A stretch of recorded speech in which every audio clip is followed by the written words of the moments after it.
So we had 5 new mercenaries released with the Dead Mines mini set. We got 4 pirates, which some of them are fantastic, other ones not so much, and 1 Cookie Murloc boy who I am an absolute huge fan of. And in this video, what I'm going to basically discussing is if they're good, should you level them up? And if you are going to level them up, what abilities and equipment should you focus on for each individual mercenary? I also give my take to say whether or not they're good in general and what builds you potentially should use them in.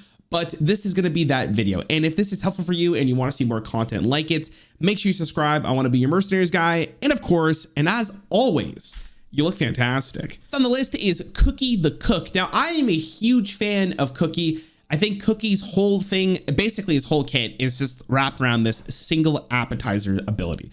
Now, the thing about appetizers is that giving your just every mercenary you have +9 health may not seem like a really big deal, but it just makes breakpoints that much harder for your opponent to hit. And I noticed it just from playing him a little bit that my Malfurion lived because he had +9 health, or my Diablo killed their Diablo because he had +9 health. And that really ends up mattering in a lot of games.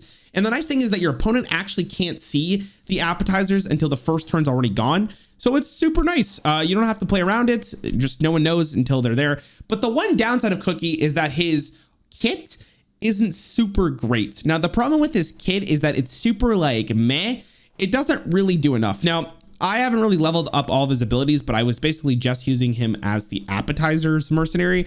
And I think Go Fish is definitely cool. You summon some things that help your mercenaries, like heal them or buff them or deal damage to your enemy mercenaries. I think Cookie's Cooking is probably the best ability he has because bleeding is definitely not that bad and it can go on for quite some time. And this is a very fast ability, and at its max rank, it does deal 10 damage, which is pretty decent. And if you can get the death blow, it's definitely not that bad.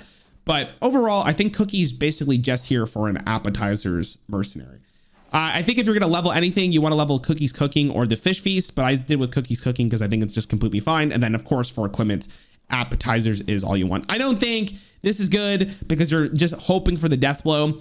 And Iron Ladle is definitely not the worst thing in the world, but if you're going to put him in like a nature combination, you might as well just put Malfurion for the extra healing on this, even though it is pretty nice. Overall, I'd give Cookie probably like a 2.5 out of 5. I'm still going to try comps with him because I think he's really cool, but I don't think he's like a hard level or anything. Like he's just a good mercenary just for his equipment. And I think that's pretty cool. Now, Mr. Smite to me is a very interesting character. First and foremost, Mr. Smite is a protector. These are his skins. He has some pretty decent ones. But the main reason why Mr. Smite is so interesting is because he counters 2 of the most popular mercenaries in the PvP format at the moment. One being Blademaster Samaro, and the other one being Diablo. And you're probably wondering, okay, what does that even mean? What does that even, like, why does that even matter? Well, Smite Slam is definitely an okay ability. I think it's one of the weakest ones I've seen though. It's not super great. It's super slow and you could potentially get a lot of attack from this, but I don't think that's Mr. Smite's biggest strength. His 2 biggest strengths are Avasti Matey and Overboard. Now, Avasti Matey is pretty much the counter to Blademaster Samaro because this is a turn 1 taunt, which is, I can't emphasize this enough, a very big deal because the fact that he is a protector and oftentimes Samaro tries to go for casters, Samaro doesn't do anything. And if he does get attacked, he does actually get quite a bit of attack himself, which means the following turn, if he wants to, can do a Smite Slam for an insane amount of damage. And then he does counter Diablo with Overboard. Overboard reads after another friendly character is damaged this turn, gain +2 health and attack a random enemy. Obviously, you get more as you level up this ability, but Diablo's whole idea is to Fire Stomp. And because this is such a fast ability, if you're able to pull him out as Diablo's about to do the Fire Stomp, this will kind of crush his hopes and dreams because he does get so many stats just from all of his characters getting damaged. And the best thing about him is that Fire Stomp procs multiple times. It should proc 4, and it is attack a random enemy, but you're still going to do quite a lot of damage. And with his equipment being Sailor's Cap, which I don't think is that great. I think it's the weakest equipment out of his whole kit. You do have Heavy Anchor, which lets this give you more attack, which I mean, it's fine if you want a pirate comp, but I'm not a huge fan of it either. Sharpened Scabbard, again, is good in a pirate comp, but that's why I don't really care about his equipment, because I think generally speaking, you're using Mr. Smite to counter Blademaster Samaro or Overboard. Now, for leveling up, you should probably level a Vast Yamadi because it's the first ability you're probably going to be playing every single time you play him, or you're going to pull him off from the bench. In that case, I would probably use Overboard, but both are completely fine. For his equipment, I'm honestly gonna say like you probably should level up heavy anchor or the sharpened scabbard just because it's just better in a pirate comp. This one's not bad, don't get me wrong. Like you could get more attack, but like you're already getting a pretty decent attack from this if you get to pull it off. So I just don't really think it's worth it.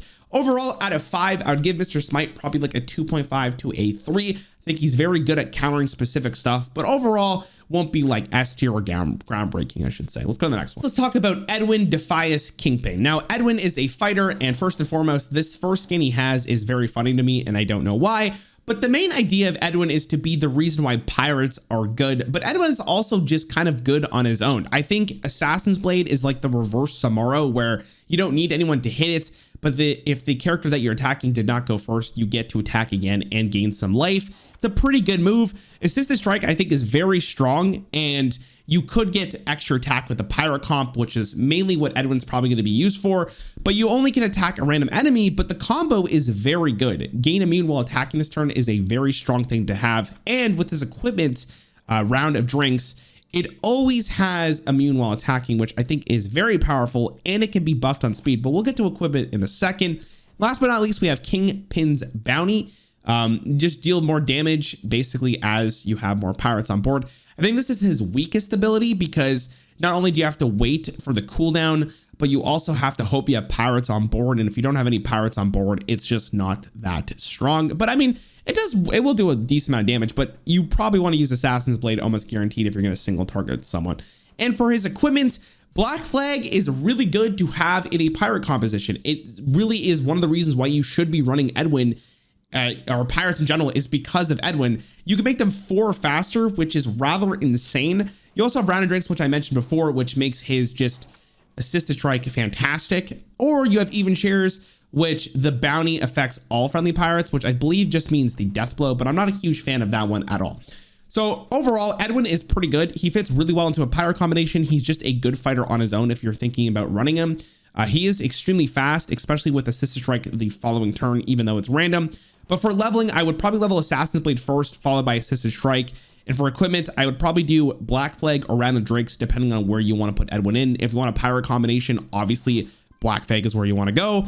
But if you want to go for Round of Drinks, then you're going to go for, non-pirate comp. But overall, I give Edwin probably like a 3.5 to a 3 out of 5. I think he's a really cool idea, and as more pirates enter, he will get even stronger. We're going to talk about Eudora. She is the cannoneer of the new mercenaries and has some pretty sick skins, but I'm just going to be very real. I think Eudora is just not good right now. The problem with Eudora is that Eudora kind of needs some time in order for her to be very, very strong. And I think if you're going to play Eudora at all, you absolutely just need her task 7. I don't think anything else really matters because your cannons can deal more damage, but if you don't get to summon a cannon immediately, it doesn't do that much.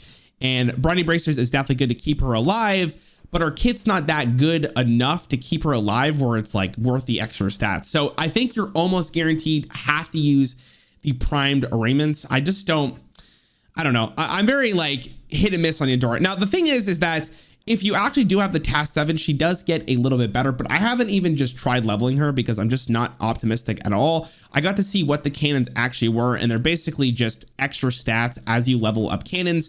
I think they start off as like a 0.6 and then scale up from there, but it just doesn't do enough. And because of the fact that they just die to AoE so fast, and it's another thing for Diablo to proc off of, Eudora just does not feel great. But all of her abilities are also just not super strong. Like the fact that you have to go for a left or right most is kind of mediocre. Covering fire is definitely an interesting ability, but again, like I don't think you really want to just send a mercenary back.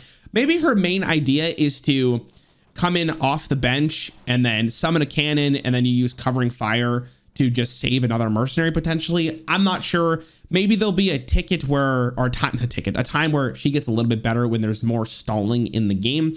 But at the moment, I'm not super optimistic on Eudora, and I probably wouldn't recommend leveling her up.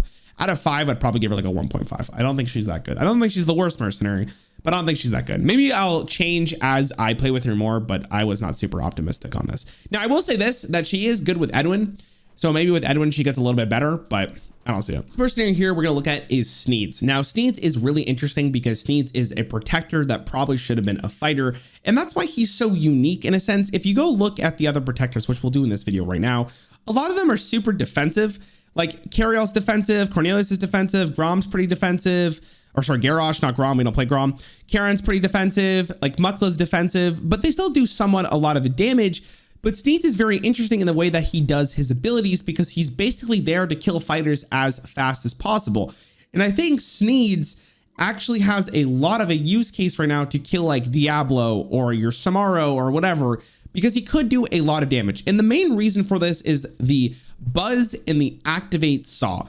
Now Buzz, because if you have Activate Saw active, does targets to the neighbor, you can hit a minion or mercenary that does not have as much attack as the fighter you want to hit and hit them. That's a really good combination. And with his extra blades equipment, Sneed starts with Active Saw already activated, which is insanely strong because turn one, you just buzz and you kind of just pop off on them. And I think that's very good because, you know, at some point in time, it's just going to be good enough to kill a fighter. And that's what Sneed's job is for. I don't really think he should have been a protector in my case, but who am I to judge on what color they want to be, right? For his equipment though, and his abilities, you want to upgrade Buzz and Activate Saw. I think Disarm is not that bad, but it does literally nothing against casters. So I don't think it's that great. It's just, I don't know. I don't think it's that great. You definitely just want to level up Buzz though, because it lowers down the cooldown, which is very good. And then obviously Activate Saws just makes his Activate Saw better and give you more attack to deal more damage. And then with extra blades, because you do start with that, it means that Buzz is going to just be a very strong thing to do on turn one,